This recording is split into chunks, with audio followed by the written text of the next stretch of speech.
Yo, okay. Lesson number 1, right? Dealing with yourself as a spiritual, energetic being is we are all connected, and there is no way to express yourself through words. I mean, to express what you are fully. Okay, now it's getting complicated. You know, I have this thing with myself that I simply hit the record button because I have such a high outflow, such a high output of creative stuff that I simply feel like I owe it to myself to simply let go.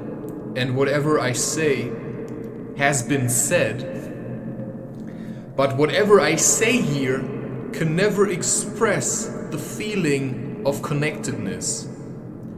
Because being connected means being connected through spirit and hearing things on the inside. So you're sitting alone at home, and technically, in terms of physical presence, there's nobody there.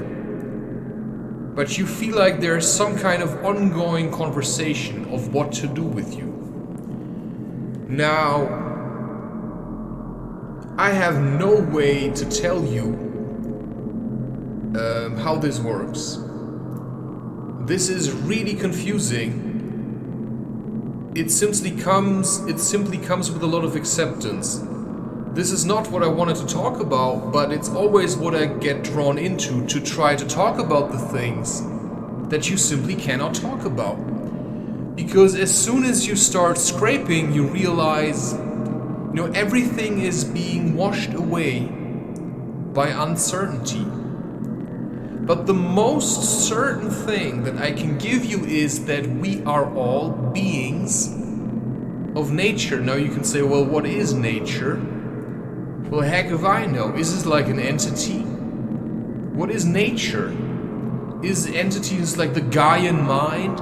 Well, yes, I feel like we are all beings of mind, and we are connected, and there is, of course, the possibility to communicate inside your mind with other beings. And I certainly feel more comfortable to talk about it because I know that other people have said it. I mean, the guy who wrote Dune, the guy who wrote Watership Down, they clearly had an understanding of this, but expressed it in their stories.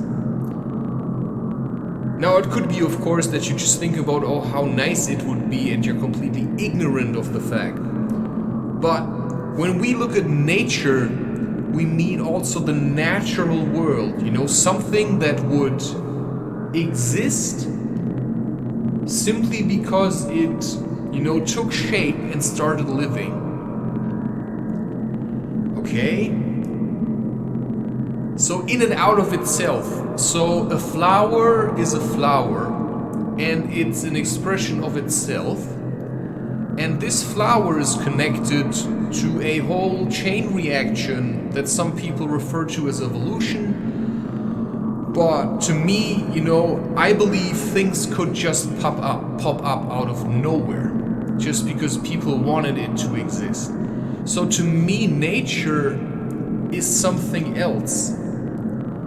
Yes, in a way, nature is the manifest world, but what about the streams of consciousness that then assist manifestation? And then why do we live in Mordor? What about the industry? Why are we so disconnected? And why do I occasionally have to go into nature to feel strong again? So a lot of my creative power is certainly drawing from the fact that I regularly go and merge into nature, and then I come back with some kind of energy, and suddenly I feel stronger, I feel there's some kind of like inner beast. But if you look at me, I'm just this guy. I'm just this guy, Christopher, that you can see on YouTube, you know, doing planks, holding planks, cooking or whatever. And if I look in the mirror, it's just this guy. But if I'm alone in my room and the hours keep pounding me into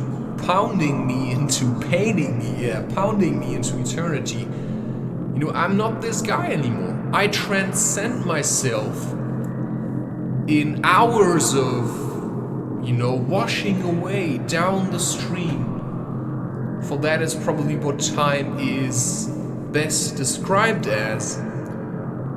It's so hard because the fractal reality means anything always exists in a bigger and a smaller scale, making terms like bigger and smaller completely irrelevant, because there's always the next phase, there's always the next level, which is why I'm in this position now. I've studied environmental protection, and you feel like you want to help nature. Well, how can you teach people that, you know, their phone is nature as well? That you cannot escape nature. Nature is in everything, because everything comes from there. You could say, yeah, what is it? Well, I plant a seed, something grows out of it. You know, but that happens also in your mind. You grow a thought in your mind, right? It may fester or it may grow into a strong tree. You know, some thoughts are more like weeds. Probably it's better to not think at all and just be. To just look at what surrounds you and then start acting without the thinking. But sometimes you have to wait until you know what is. And when you feel like you know that, well, then you can continue moving.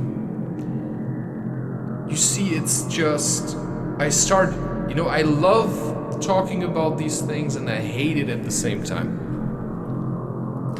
What I feel is it is so much easier to just take a match, yeah?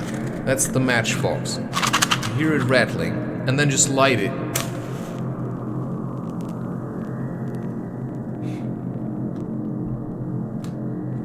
Yeah, maybe you can do that again without the wind protection from my microphone.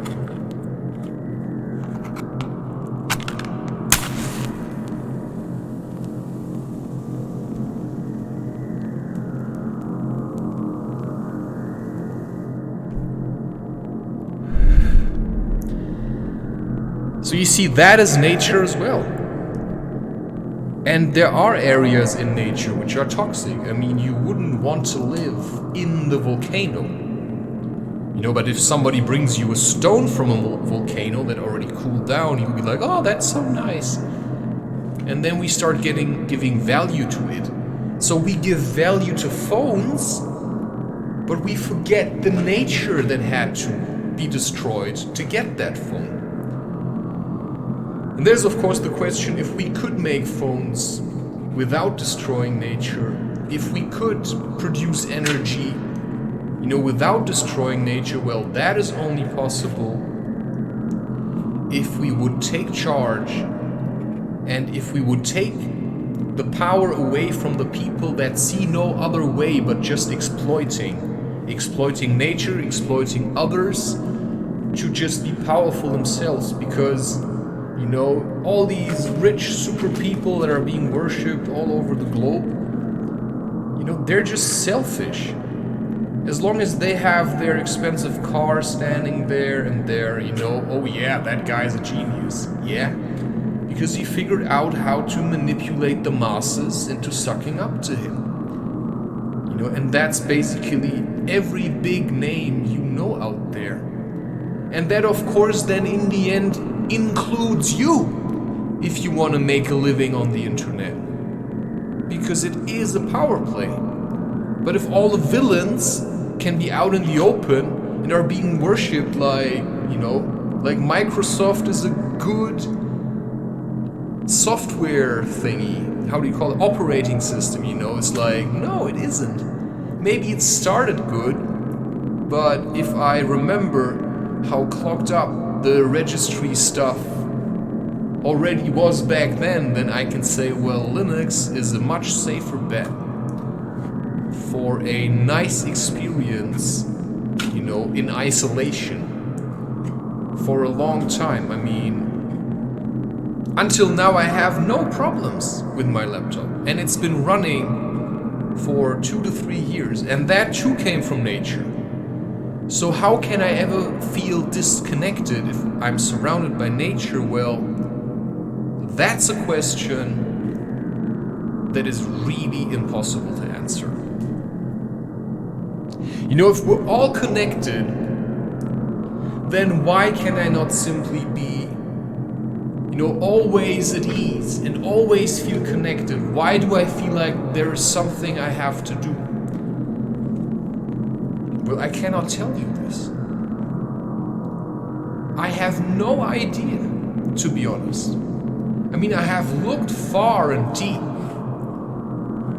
and I have expanded my consciousness, and as long as I focus, it's kind of okay, but why do I lose focus?